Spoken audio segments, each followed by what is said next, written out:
মধ্যপ্রাচ্যের অন্যতম প্রভাবশালী রাষ্ট্র ইরান দীর্ঘদিন ধরেই যুক্তরাষ্ট্র ও পশ্চিমা বিশ্বের সঙ্গে সংঘাতপূর্ণ অবস্থানে রয়েছে। সাম্প্রতিক সময়ে যুক্তরাষ্ট্র ইরানের মধ্যে উত্তেজনা চরমে পৌঁছালে আন্তর্জাতিক রাজনীতিতে নতুন মাত্রা যোগ হয়েছে। এই প্রেক্ষাপটে বিশ্বের কিছু দেশ ইরানের পক্ষে প্রকাশ্যে অবস্থান নিয়েছে, যা বর্তমানে বিশ্ব রাজনীতির মোড় ঘুরিয়ে দিতে পারে। এই প্রতিবেদনে বিশ্লেষণ করব ইরানের পাশে প্রকাশ্যে দাঁড়ানো দেশগুলো কারা, কী কারণে তারা এমন সিদ্ধান্ত নিচ্ছে এবং এর প্রভাব কী হতে পারে। প্রথমেই রাশিয়া। ইরানের সবচেয়ে বড় কৌশল মিত্রদের একটি। ইউক্রেন যুদ্ধের পর ইরান ও রাশিয়ার সম্পর্ক আরও গভীর হয়েছে। সামরিক ও প্রযুক্তিগত সহযোগিতা, যেমন ইরানি ড্রোন রাশিয়ার হাতে পৌঁছেছে, এবং মস্কো পছন্দ চুক্তির মাধ্যমে পরমাণু গবেষণা ও প্রতিরক্ষা ক্ষেত্রেও একের পর এক সহযোগিতা করছে। সিরিয়া যুদ্ধেও দুই দেশ একসঙ্গে বাশার আল আসাদের পক্ষে লড়েছে। দ্বিতীয়ত চীন বহু বছর ধরে ইরানের বৃহত্তম তেল ক্রেতা। 2021 সালে চীন ইরান 25 বছরের একটি কৌশলগত চুক্তি করে, যার আওতায় দুই দেশ পারস্পরিক অর্থনৈতিক ও সামরিক সহযোগিতার কথা বলেছে। ইরানকে বাদ দিয়ে আন্তর্জাতিক রাজনীতি চলবে না। সিরিয়া ও লেবাননের হিজবুল্লাহ গোষ্ঠী দীর্ঘদিন ধরে ইরানের ঘনিষ্ঠ মিত্র। ইরানের ইসলামিক বিপ্লবী গার্ড IRGC বাহিনী সিরিয়া যুদ্ধে সরাসরি অংশগ্রহণ করে, আসাদ সরকারের পক্ষে লড়েছে। একইভাবে হিজবুল্লাহ ইরানের অর্থ ও অস্ত্রের উপর নির্ভর করে।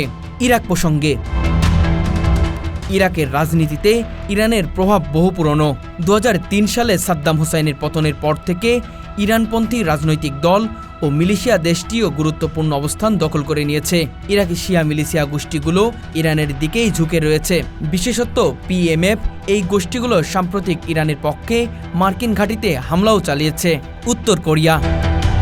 উত্তর কোরিয়া ও ইরান একে অপরের সঙ্গে ঘনিষ্ঠ সামরিক প্রযুক্তি আদান প্রদানে রয়েছে বলে বহু আন্তর্জাতিক বিশ্লেষণে দাবি করা হয়েছে।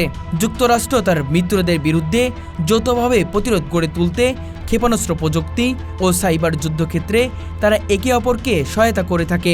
কাতার ও ওমান। যদিও কাতার ও ওমান সরাসরি ইরানের পক্ষ নেয়নি, তবে তারা ওয়াশিংটনের চাপ উপেক্ষা করে তেহরানের সাথে ভালো সম্পর্ক বজায় রেখেছে। কাতার একাধিকবার ইরানের উপর চাপ বাড়ানোর বিষয়ে সংযম দেখতে বলেছে এবং ওমান পারমাণবিক চুক্তির সময় গুরুত্বপূর্ণ মধ্যস্থকারী ভূমিকায় ছিল। এই দেশগুলো ইরানের প্রতি বন্ধুত্বপূর্ণ হলেও নিজেদের নিরপেক্ষ বজায় রাখতে সচেষ্ট। ভেনেজুয়েলা ও বলিভিয়া। যুক্তরাষ্ট্রবিরোধী আদর্শিক অবস্থানের কারণে ভেনেজুয়েলা, বলিভিয়া ও নিকারাগুয়ার মতো কিছু দেশ ইরানের সাথে কৌশলগত সম্পর্ক বজায় রেখেছে। ইরানি তেল রপ্তানি নিষেধাজ্ঞা উপেক্ষা করে ভেনেজুয়েলা তেল লেনদেনে জড়িয়েছে এবং আন্তর্জাতিক মঞ্চে ইরানের বিরুদ্ধে অবস্থান নিতে অস্বীকার জানিয়েছে। এবার পাকিস্তান প্রসঙ্গে।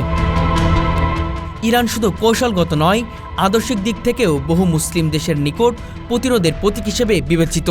বিশেষ করে পাকিস্তান, আলজাজেরিয়া ও তুরস্কের মতো রাষ্ট্রগুলো কিছু নির্দিষ্ট নীতির ভিত্তিতে ইরানের সঙ্গে প্রকাশ্য বা পরোক্ষ ঘনিষ্ঠ সম্পর্ক বজায় রেখেছে। পাকিস্তান সরকার সরাসরি কোনো সামরিক জোটে যুক্ত না হলেও শিয়া সংখ্যাগরিষ্ঠ অংশের জন্য ইরানের সঙ্গে ধারাবাহিক দ্বিপাক্ষিক আলোচনায় আগ্রহী। আলজাজেরিয়া দীর্ঘদিন ধরে পশ্চিমা সাম্প্রদায়িক বিরোধী অবস্থানে রয়েছে, যা তাদের ইরানের মতো দেশের একত্রতা করেছে। তুরস্ক বা তুর্কি। অন্যদিকে তুরস্কের প্রেসিডেন্ট এরদোয়ান বেশ কয়েকবার যুক্তরাষ্ট্রের নীতির সমালোচনা করে ইরানের বিরুদ্ধে পশ্চিমা নিষেধাজ্ঞার বিরোধিতা করছেন। মধ্যপ্রাচ্যে সৌদি আরব নেতৃত্বাধীন ন্যাটো ইসলামী সামরিক জোট গঠনের পেছনেও ইরান বিরোধিতা জড়িয়ে থাকলেও কিছু মুসলিম রাষ্ট্র আমেরিকা, ইসরায়েল, সৌদি আরব ব্লকের বাইরে একটি বিকল্প রাজনৈতিক ব্লক তৈরি করতে চায়, যার এক কেন্দ্রীয় শক্তি হতে পারে ইরান। বিশ্ব রাজনীতিতে এখন কে কার পক্ষে, এই প্রশ্নটি দিন দিন গুরুত্ব পাচ্ছে। ইরান একদিকে পশ্চিমা বিশ্বের সঙ্গে সংঘাতে জড়ালেও অন্যদিকে চীন, রাশিয়া, সিরিয়া, লেবানন, ইরাক ও উত্তর কোরিয়ার মতো দেশের সমর্থন নিয়ে নিজেদের অবস্থান শক্ত করছে। এই মিত্রতা শুধু সামরিক বা অর্থনৈতিক নয়, বরং আদর্শিকও। এমন বাস্তবতায় নতুন করে বিশ্ব দুই ভাগে বিভক্ত হওয়ার ইঙ্গিত দিচ্ছে। তাই ইরান পরীক্ষীয় দেশগুলোর এই জোট হওয়া ভবিষ্যতের বৈশ্বিক রাজনীতিতে গভীর প্রভাব ফেলতে পারে।